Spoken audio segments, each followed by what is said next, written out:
jànk na nga koor gi. ko gaa ngi nii li sax. mais lu ma si jaaxal ba kër gi bay ma sonal la rek fatte wala changé na. comme dab teg ma pression. xale boobu comme ndayam. ni mu mel jikkoom benn la fi. mais nag xam nga lu ma bëgg. ci la xew si kër gi yëpp fu bàyyi dara. muus mi bu juree sax wax ma. kaa yi xew si kër gi yëpp tegal ma ko. bul bàyyi dara bul bàyyi dara. t'inquiète loolu bàyyi ko sama loxo. sama nijaay sax sama jëkkër li mu def si kër gi yëpp sax wax ma ko. yow daal kër gi lépp xew bu mu bari la. ak sëñ bi. kooku bàyyi ko mu mel ni saaku xoolal yow daal sëñ bi moo ni man lay doxaan de. ma doxaan ni man lay tàndaal si biir kër gi. na ma c'est que c'est-à-dire ay jour moi dama koo xas. moo tax ko sa kanam mooy mel ni kuy saar.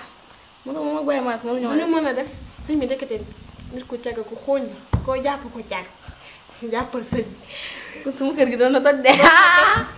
Baye Mass nag lu mu defu si kër gi amul ay xeetu délire si biir kër gi moom damay rus loolu rek. musul am man daal sëñ bi keroog dama koo jàpp di ko benn ak jàpp loo xalaat wax naa ko loo xalaat ba xëcc mbaxana bi ni sànni ko ni ko yow bañ maa maytu bàcc yàlla. dara da kaa saf sëñ yooyu sëriñ bi dara saf leen. ñëw di sëriñ tulu wan la kër gi pare dem gémmiñam gu weex. boo waxee Baye Mass ne la yaa tante kii rek laa bañ. dama kaa dina ko bañ parce que xam na ko kaay wax la de xam na ko xam na jikko. mais ñun ñuy def xam nga dañuy xam rek bàyyi si biir ndax sama nijaay ñi mënuñoo wax. ñuy def mais nga si waxtaan ak moom moo gën ndax kii du sëñ de da koy mbubboo rek. après dañ ko wax loolu dafa dañ koy bàyyi ba si kanam soog kaa wax ndax man moom xam naa du ma ko wax ndax su ma ko waxee danaan sa xarit bi na yem ak bu la teel ba naan ma sa xarit na yem si xarit ak yooyu noonu loolu laay bañ ak yooyu noonu. mais man nekkatuma xarit kese si biir kër gi dama ñëw intégré. man damaa bokk léegi de. boo bokk da ngeen maa war a considéré comme ko xamante ne moom si biir kër gi la def. tey kay yow suñu doom ndey nga. loolu am. dama ko bàyyi ci mais sànni am naa keneen jànk. kon kan non loolu moom dangay bàyyi mu tënk. ah déet. tanta. jël ko kii. waaw. mu taw bu bëgg mun naa la woon nag barke yàlla. lay maa la raw. nga itam am kër wax ak ñetteel day egg.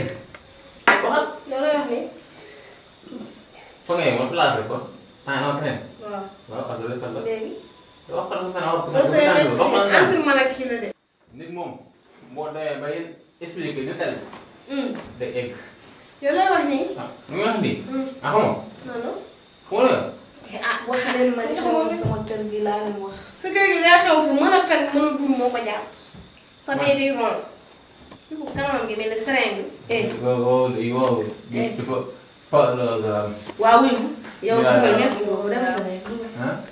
mais ba fexeel nag mu war a xel la. dégg nga da nga ko xam de ko foog nga xam ko sama il faut nga xam fa bu bees bi. il faut ma xam ko de màggetu yoor yooyu. ndigam lu càng li. bàyyi ma kii jàng. kii lu tax neexuma rek sa kii wax. kii buy tiit di dee kii. lu garaaw laa lay tey yow. yàlla baal ma fii wax nga lu fi waay di sa bopp. billaahi mooy loolu de mais naka sa kër mais xoolal sax booy wax bi damaa sonn damaa wóor damaa sonn. maa ngi dem maa ngi lay bàyyi. baax na. man di Baye Mass sax tamit man maa ngi lay tante am na lu des na la wax beneen faram bi si kër gi. baax na yàlla baax na. instant boobu de naa ko jënd de ba xam kan laa yooyu. béykat sama kër gi su ma ñëwee dañu ma wax di yokk xalaat kay te moom mooy sama xarit damay ñëw mais baax na yàlla baax na ar naa demee